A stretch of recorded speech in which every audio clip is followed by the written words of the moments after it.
The Doppler Effect and Why It's Amazing by ጵ𝗰𝘁𝗶cie 2025. Enjoy! The straight Google definition of the Doppler's effect is the apparent change in the frequency of a wave by relative motion between the source and the observer, meaning the speed of the wave doesn't change, but the frequency or cycles per second do, as well as the wavelength of the wave, which is the length of one cycle, which I'll explain in more detail soon. To explain this, let me show you an example. This speaker is going to play a 500 Hz tone right now. And if the waves were to travel left and right, we would see constant waves with equal wavelengths and equal frequency. However, if I were to take this speaker and move with it, the Doppler effect would take shape.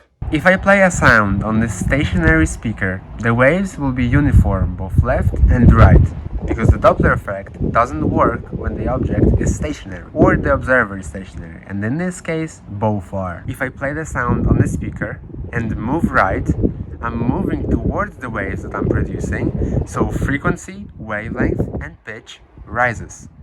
If I play the sound in the same direction but move away from the waves spread out, resulting in lower frequency, wavelength, and pitch. A quick reminder, frequency is the number of waves or cycles passed per second. Essentially, a frequency of 10 Hz is 10 waves per second. Here are 3 facts about the Doppler effect. The Doppler effect depends on motion. The effect works with the relative motion between the source of the waves and the observer.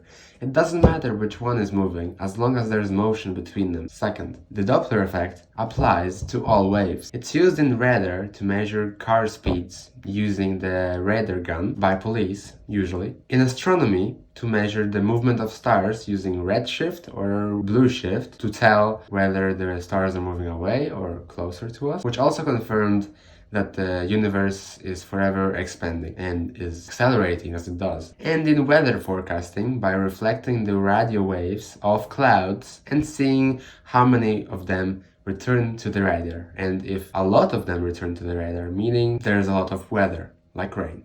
Before I do a real-world demonstration with this RC car and the speaker, I'm going to show you 2 examples. Real-world examples of the Doppler effect.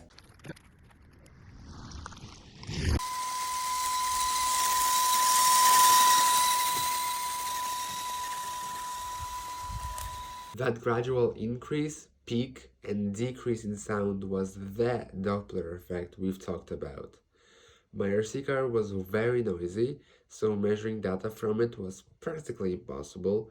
If there was no other external noise, on the other hand, I would be able to figure out the exact speed of the car by measuring the change in frequency, knowing that the actual frequency is 1000 Hz. The high pitch you hear from the speaker is always constant relative to the speaker, 1000 Hz.